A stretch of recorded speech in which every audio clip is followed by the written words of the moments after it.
Hey guys, welcome to Fashion Corner. This is yet another episode, and I am here with my girl Erima. And today we have Serah Kassim in the house. Yo!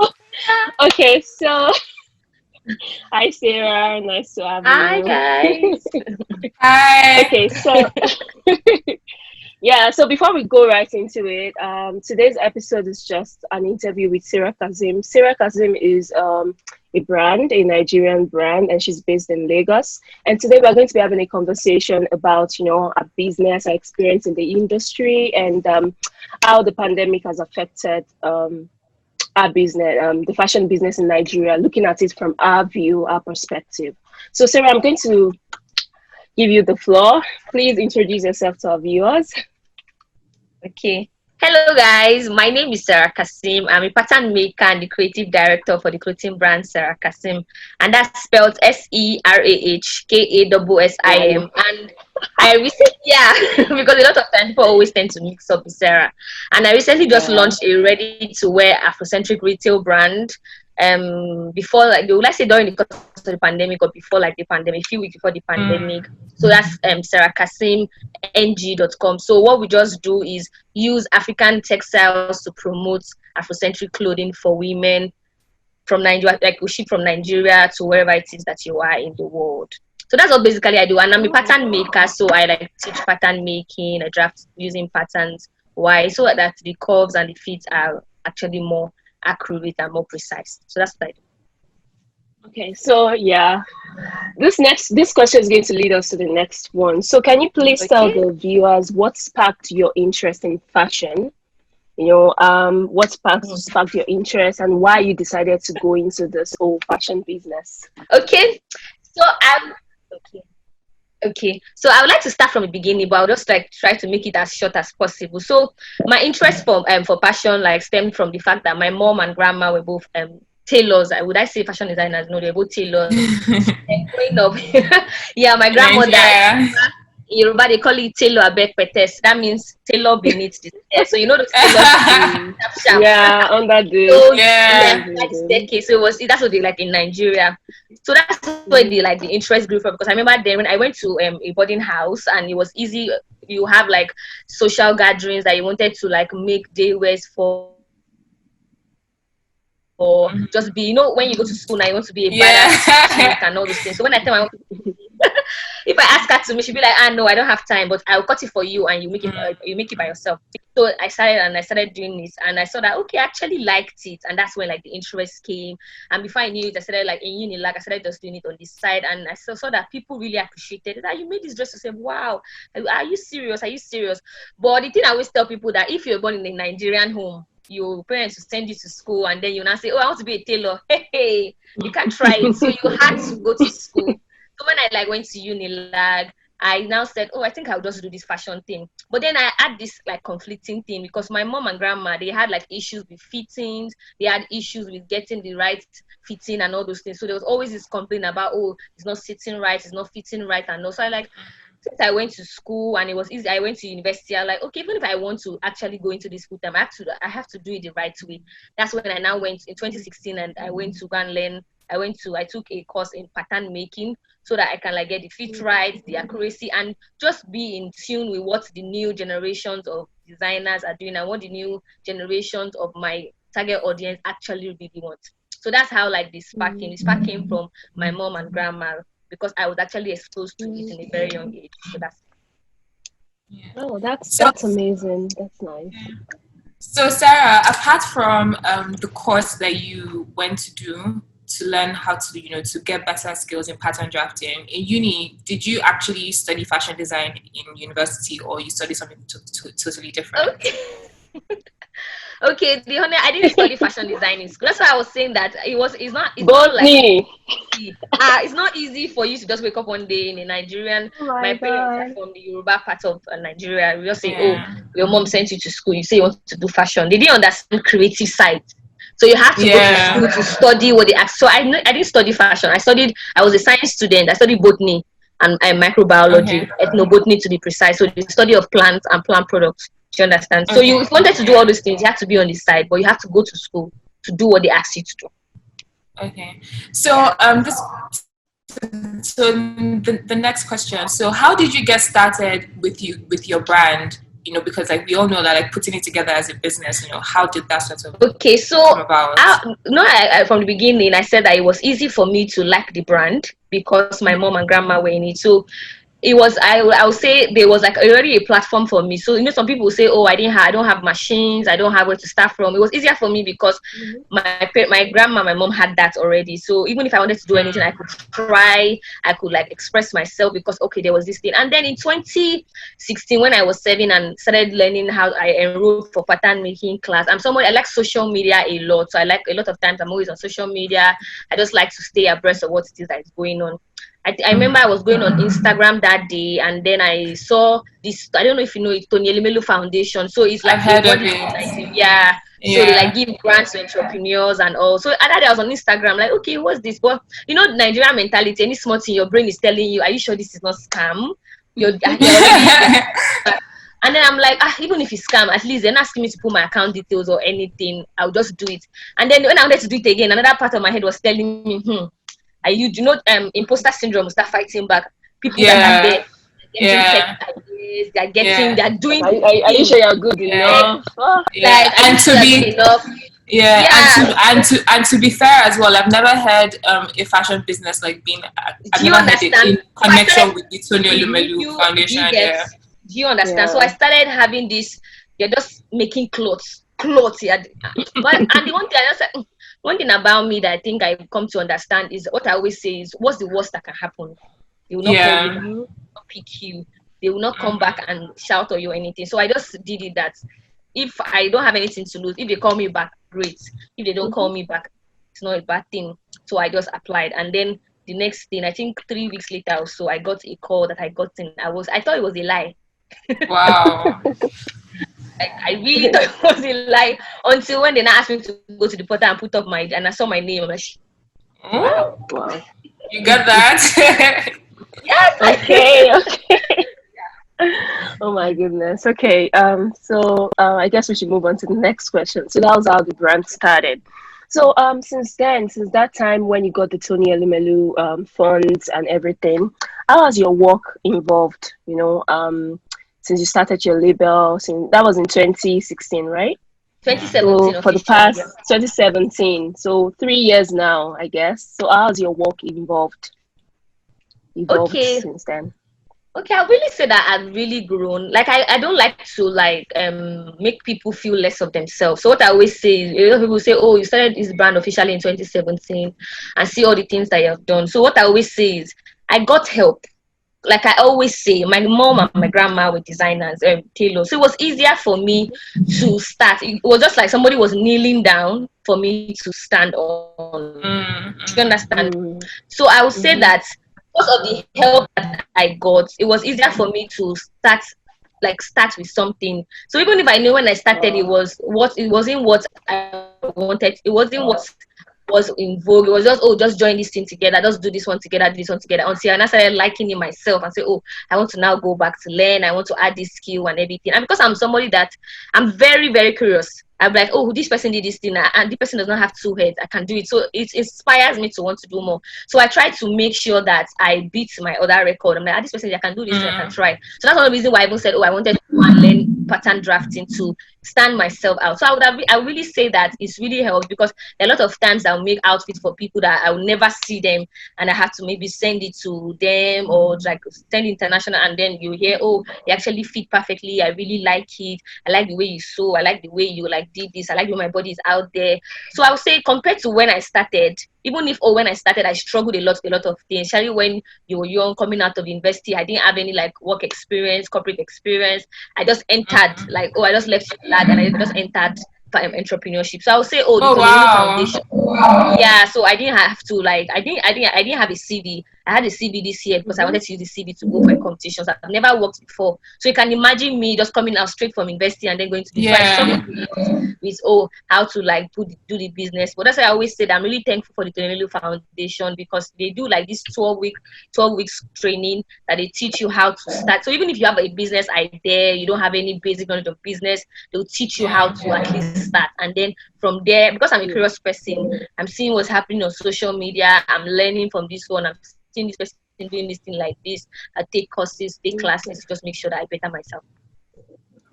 Oh, Okay, that's so good. we know that, as you said, you're based in Nigeria, in Lagos, right?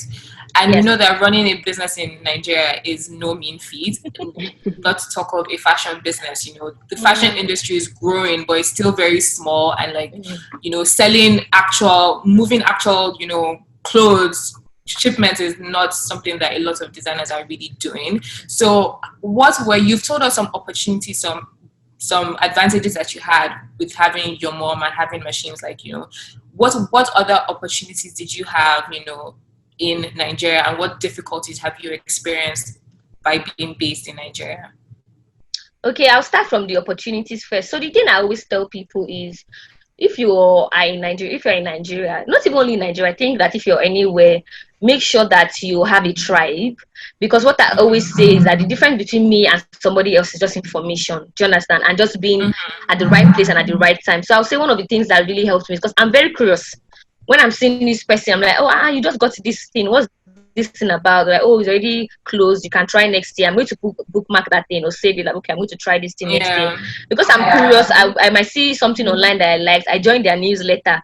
And before you know it, you're hearing, oh, they say this thing going on, check it out and all those things. So I'm somebody that I like, people always say I like book too much. I like to read. I read a lot. You're like me. So from reading, so from reading, you always find information. So what I always say is be ready to put in the work. A lot of times people say, oh, Nigeria is this, but I'm like, if you actually try to reach out, don't be a lone man, don't be alone, don't try to myself, because so many opportunities will fly past you, and because some of these opportunities are age restricted. Imagine you 30, 32, you're now hearing opportunities that is going to be ending when you're 33 years old. So what I always say is make sure that you have a community. It doesn't have to be a loud community, but make sure you are in a community of people that you inspire yourself, you challenge yourself, you are always looking out for each other to be the better version of yourself. There's no competition, it's just inspiration. So what I would just say is don't be alone. There's so many opportunities out there. Don't just be alone, because the difference is just information and being at the right place and at the right time. Because if I was not on Instagram that day, there's 100% chance that I might never have known about it. Is it coincidence? I'll never know. What happened? I'll never know. But I was at the right place at the right time. At the right time. Yeah. So in terms for the challenges, I wouldn't want to lie, because really doing business here is hard work. It's really hard work. What I always say, because I always tell people, when people ask me, how are you doing it, I always say people, how bad do you want it? That's the honest truth. So when you ask me, how is it that you're doing all this thing, and you say, oh, Sarah, I don't think my business is growing, I don't think I'm doing the right thing, I don't think I'm doing this, and what I always say is, how bad do you want it? How consistent can you be? Because really, business in Lagos, Nigeria is hard work. If you are too flay, I don't know what that means, but if you're not smart, you have to be smart and strong. Quick, sharp. Anything you're doing, yes, if you want to build anything, I just did Serah Kassim NG brand. I just launched in March. I've been so aggressive about building it. Between March and now, we've grown almost 9,000 followers. Wow. So I always tell people, do it quickly. Before I launched Serah Kassim NG brand, I took it 3 months away. From October to January, I started taking courses, how to launch a fashion retail brand, how to build brand awareness, how to use social media to market, how to use digital tools. I launched a website. I didn't want to do send a DM, all those plenty things. I wanted it to. They say one of the things that I've learned is, don't use Nigeria's standard of excellence to judge what you're doing. You use worldwide excellence. I'm I have to build a website, because I don't want it to be that, just the 4 walls of people that cannot send me a DM, cannot send me a WhatsApp message. They will lose out on the fantastic product that I have. So I make sure that I wanted to play on the playing field that my other contemporaries are playing on. So what I always say is, there are struggles, there are challenges, but one of the things I've learned is, if you put in the work, the atmosphere will definitely favor you. Yeah. So just before Janet asks you the next question, because you said your Serah Kassim NG brand, you ship everywhere, anywhere in the world. So, and I know logistics is something that is a headache. So particularly, how have you been able to overcome that? Okay. So what I always say, if you're looking, even the Bible says, sorry that I'm a Christian, so I'm You don't sorry about apologize about that. Yeah. Yeah, so what I will, even the Bible say, if you seek information, if you seek knowledge, you'll find. So there's this site that Africa, I don't know if you guys know about it. Yes, So what they do, I've they're heard like of an it. e-commerce site. So okay. what Africa does, they've done this partnership with DHL that your delivery is almost non-existent. I don't know whatever they did with DHL. Like, I don't know whatever they did with DHL, but your delivery is almost non. Imagine if I'm using DHL normally to deliver, as a last, if I want to deliver a dress to the US, I'll be paying 15K to 30K, depending on they'll still weigh the kg and everything.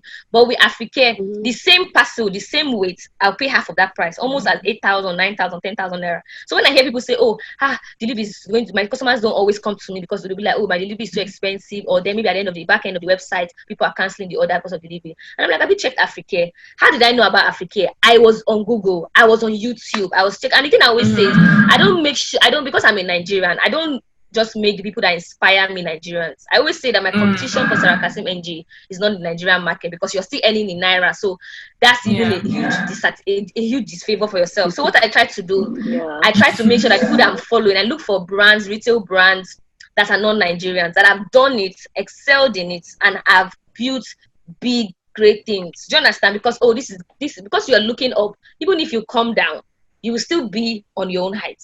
But if you're looking like this and you fall down, you're going to fall down, like you're going down. So what I try to do is make sure that people that inspire me, I follow pages like ASOS, Zara, follow international Afrocentric brand like the Grassfield, La Vie. I don't want to follow anything, not because I don't want to follow Nigerian brands, but I'm asking myself, I don't want to play on this playing. I don't want to play on this level, because I don't want to. You want to see what like everyone else is so doing, because right? I saw what they were doing, and because information, if you tell people, if you type on Google how to deliver something for 2 naira from Nigeria, you will find it. But I think that a lot of times our generation, we don't like to read. We're sometimes very impatient. Research. We're sometimes quick. You want instant. So you like a lot of times people don't want to put in the work. They just want it quickly. So because I read, I always tell people that I use money to make money. So I took courses, I asked questions. What I always say is, when you ask, some people might not tell you, but just keep asking. Somebody will definitely tell you. Somebody will, yeah. Okay, that's good. Guys, if you want to aim for the moon, for the sun, because eventually, even if you don't get there, you can fall amongst the stars. So that's basically what Serah is trying to tell you guys. Okay, so Serah, I'm going to move on to the next question. So we all know how it is out there since, I think, before the end of March, the pandemic started, and our lives has not been the same since then. Some positive, some negative. So I just want to know, how has the pandemic affected your brand, the business? Can you tell us how the pandemic has affected you in general? Okay, so I always, anything I say, I always like to still go back to the fact that, because I'm a curious person, it has helped me. Yes, I've had a lot of advantages because of my curiosity and because of my search for knowledge. So before the pandemic, last year, I noticed that a lot of times customers always reach out to me to say, oh, I want to like learn pattern making, but you're far. I want to do this, but you're far. I'm in Ibadan and everything. So one day, I think I was reading something on YouTube and everything, and then I started hearing, oh no, I took a course on Coursera, on Udemy, sorry. So I said, when I was watching the course, I'm like, people have been saying, oh, I want to learn from Boyafa. I'm like, see me, I'm taking a course here. I can do something like this and put it online. So I now started asking people, oh, who are the people that that can teach you how to create online courses in Nigeria? So they are themselves definitely no be. So I reached out. I'm like, she was teaching how to like build the online courses. That was last year, August though. I didn't even know there was going to be a pandemic. Do you understand? So what I always say as Christians, I always say, eyes that see and ears that hear. When people are complaining about a problem to me, I like to see, I like money a lot. So when people are telling me about a problem, I'm looking for, how am I going to make money from this? What are the opportunities that I can find in this? So when I started seeing people telling me, oh, I want to learn, I'm like, that's money going. You can't come here far. So I learned how to do it. And these courses was not cheap. Like the courses that it was huge. Even when I sent the money, I think I put a tweet that day. I'm like, Jesus, this money, I've never spent this kind of money in my business before. Yes, I put on Twitter. But then I took the course, and then I started learning how to build online courses, how to put my courses online, that even wherever it is that you are in the world. I didn't even know that Corona was coming. January, I started like marketing the course, and in February, I now launched the course. So, and then Corona now came in March. So immediately Corona came, there was no movement. I started marketing only the courses.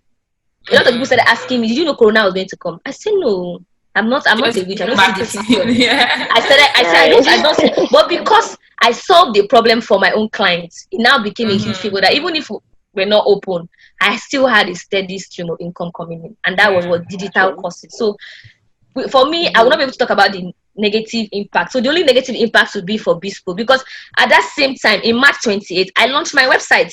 So you see that there was no restriction for me. Yes, so I was selling. I didn't. Nobody had to come. Everything I was already preparing for. I was preparing for just to launch, but then Corona now came that they had to shut everywhere at the end of March and April. So I already had two sources coming in for me. So I'm not in the place to say, oh, it was bad.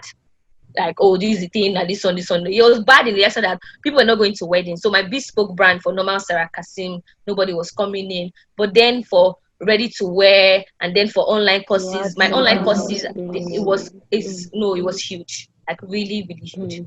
So I wouldn't be able to say really nice about the negative. Yeah, thank you so much. Yeah, that's amazing. So for you, the pandemic was more of a positive turnout for you, for your business, because you had prepared certain things ahead of the pandemic without even diversification. Right. So that's very important. Diversification.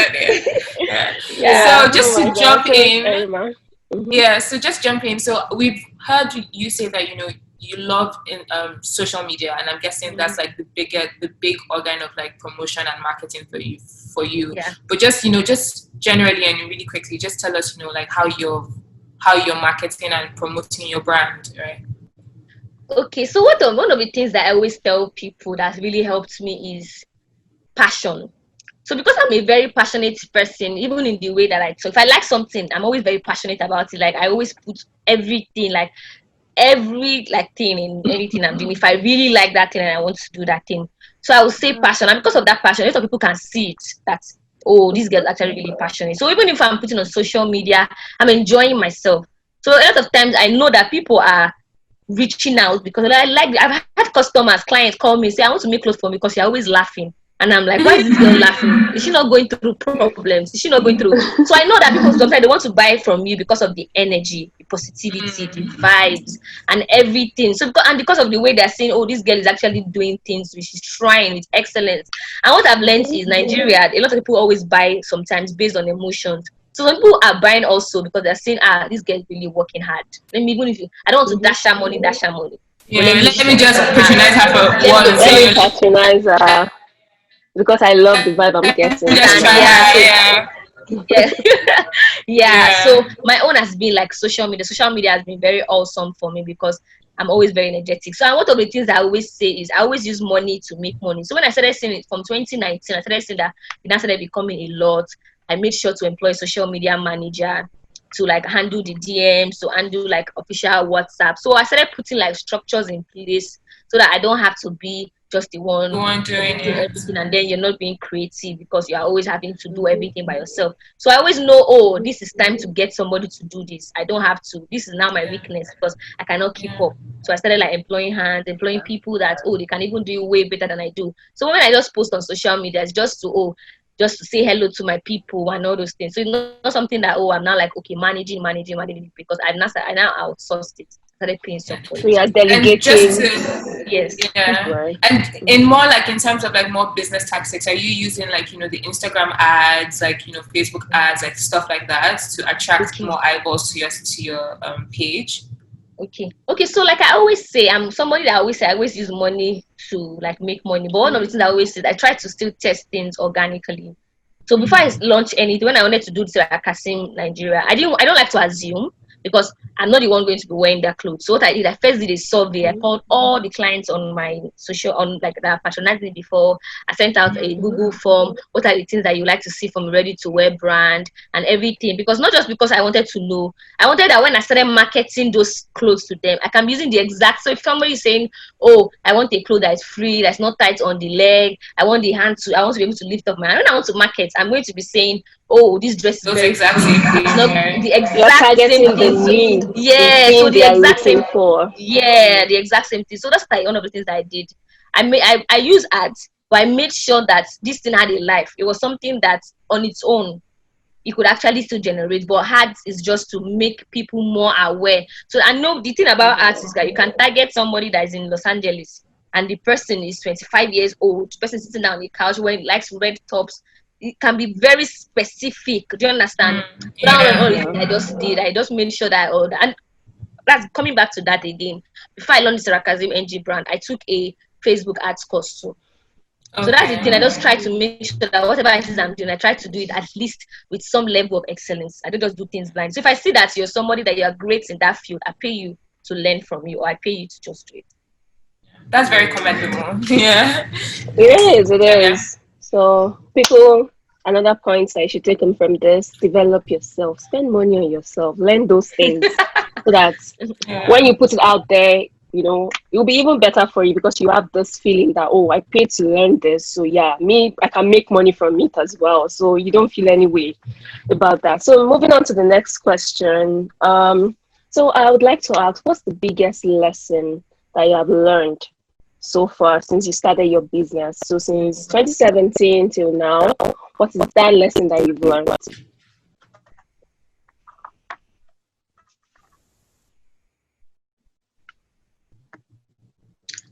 So I will say is whatever it is that you want to do in this life, learn the knowledge of the process. Like learn the knowledge of the process, because a lot of times I see people, oh, I want to do fashion designing, and then they open the like fashion house, they get tailors, and they have absolutely no idea. And the funny thing is about these artisans, they know when you don't know what you're doing. So they will help you. True. So you might be lucky, you find the ones that are great and nice and all, and then you might be unlucky, you find the one that will just bring everything down, all your hard Ruin work, your that you business. understand. They Yeah. ruin because they know that, oh, you don't know. So the other No. one I always say is that one of the biggest lessons is invest in yourself. Yeah. Invest so hard in yourself, because you're your biggest investment. Invest in yourself. It's always great when you know what you're doing. You see this thing, like me, one of the things I said that helped me now this COVID time, I knew how to do. I know the amount of fashion designers that reach out to me this pandemic to say, oh, come and teach me how to post my course online. And I'm like, even me that learned it, I used 6 months to learn. Started learning in August and I graduated in December. And then Yeah. COVID came in March. Like, come and teach me. You'd be like, can I not learn it in 2 days? I say, I don't know, but do you understand? So that's another Yeah. lesson that I also say: invest in yourself. Don't be, oh, you want to just be amassing the money. You're not putting it back in the business. Money is good, it's great. Collect the money, is your profit and all those things, but make sure that you understand what delayed gratification is. That you understand that, oh, it's not now. Now it's not time to be spending the profit or whatever that you're making. Now is now time for you to put all those things back. And then the final one that I always say is don't think about things too much, because now I always say people, because you're trying to wait for it to be perfect, you're waiting for the perfect moment. You now, the honest truth is you're just killing yourself and procrastinating, because procrastinating perfection now is the new procrastination. You know, a lot of people, oh, my Yeah. I'm logo is trying to Yeah. kill that monster. Just do it. so I'll hear Just all do those, it. oh, do you Anyhow. get? So I'll hear things like, oh, my logo is not perfect yet, oh, it's not the right time. Sometimes I used to think you're just afraid and you're thinking about this idea so much that you're not even launching out. So just do it. Romanticizing Because the that's why idea. the reason why there's throwback is so that you can look back Mm, at when you started, and it's easy for you Yeah. to tell your story than you're just waiting for perfection. And mm, before you know it, somebody else has come and done the absolute exact thing that you wanted to do. But because you didn't take Yeah. action, you oh. just did. Very, That's very, that's a very well that's a said. very powerful one that you said, Sarah. We all have to Thank you so overcome much. that need to have the perfect start to everything. So, Erima, the next question. Yeah, so we know that in the Nigerian fashion industry is growing, and there are lots of industry organizations that are coming up to help fashion designers launch their businesses and sustain those businesses to sustain the fashion ecosystem, like Star House Files and Lagos Fashion Week. So I just wanted to ask: have you been involved with any of those organizations? If you have, tell us the experience. If you haven't, why? And do you in the future, aim to be more involved in that fashion scene? Okay, so for when I was still in school, that I knew that okay, I wanted to do fashion. I intend for Lagos Fashion and Design Week. That's LFDW. Oh. Yeah, so I'm like, okay, let me go see what is going on in like behind the scenes of like running, like runway and stage of this. And then when what I saw, I'm like, hey, this is divided. I don't think that I want to go into this branch of fashion because everything was actually very fast paced. I'm like, wow, even if I want to go into this, it's something that you should like have a lot of money, have a lot of, you should have gotten to a certain place. And because I always say I'm not in a hurry to do things because I understand times and season. I'm a Christian. Yeah. So there's no like rush, there's no hurry and everything. So I'll say style house files and all those things that great. But because I'm not in a hurry to do a lot of things, I have set goals. So I can say, oh, this for now, maybe for the first 5 years, I want to build brand awareness. So this year, one of my goals for 2020, my milestone was to make sure that I went for Wimby's mentorship. And this year I got in because why? I already have my goals set. So when I say, oh, I've gone from Wimby's mentorship, now I know what I want to do. I have clarity and everything. Then I can now set like a 3-year goal. Oh, now I want to make sure that in the next decade, this decade, I have to go and like for myself for like style house files and Lagos Fashion and Design Week and all those things. So I think that they are great opportunities. But what I always say is make sure that you're ready for whatever break that you are. So when people say, sometimes people ask me, for example, they say, oh, why are you not doing this? Why are you not doing this? And I say, my process is not even very, like, it's not as seamless as I want it to be yet. It's just like saying, oh, I want to use Jackie, I know to influence for me. I'm not talking about the money, whether it's expensive or not. Yeah, how But to then I ask pay. myself, if Jackie, I know influences for me, and then I get all the orders, can I process all the How are orders you for going to people? repay Yeah, them? that's a fair point. Do you understand? So that's why I'm not in a hurry. I don't want to be that because I like excellence. I don't now want to. I will now do, and then everything is scattered, and then everything just breaks. Yeah. And you just wish you're just patient. So I Mm. want to learn the ropes. Let people that have gotten there showcase. Let people that are there. Let them do it. And when our time is, you know that it's your time to do it. Then you do Exactly. it with Mhm. ease Mhm. and effortlessly without even you hear people say, oh, I ordered something and it's taking 1 million years. Why? Sometimes you can't blame that entrepreneur. It's just maybe they took more than what they could do. And I don't want to do Yeah. that. I don't put pressure on myself Yeah. and feel the need to, oh, wow, I need to do this, I need to do that. I'm somebody that peer pressure. It's not me. Yeah, that's a good way to be. Yeah. Yeah. It's like they say cut your coat according to your According size. to your Don't size. bite more than you can You're chew. giving so many proverbs today. We're giving out so many Right? proverbs. She's Yes, giving us yes, so many points back to back. Guys, I hope you're picking the Yeah. lessons. yes, yes, Okay, yes. so this has been a very interesting conversation, Sarah. Thank you. So I'm gonna You're move on to welcome. the next question. What improvement do you think the fashion industry in Nigeria will benefit from at the moment? So the first thing I'll first say before improvement is a lot of times I hear people like attack like fashion brands and say, oh, it's too expensive and everything. And one of the things I always say is that running a business in Nigeria is expensive. Very, Very. very, I'm telling you, Yeah. expensive. And if you're not careful, one of the reasons I should like advise fashion designers that don't get caught up in the creative process that you forget to make money or forget to treat it as a business. Yeah. Because running cost of a fashion brand is expensive. Me, I'm a growing fashion brand. I know the amount of money I spend on fuel because I use a very big gen. So I know the amount of fuel because there's no constant light, infrastructure is bad, delivery is not great. So many things. So you're literally providing everything that you need to run your business by Yeah. yourself. Imagine you've paid money for like electricity, still you still have to buy fuel to run the gen. Maybe they'll give you light, maybe like three of your machines are industrial, they need light to power themselves. Yeah. Do you understand? So that's why I always say that yes, we know that they need improvement, but running a business in Nigeria,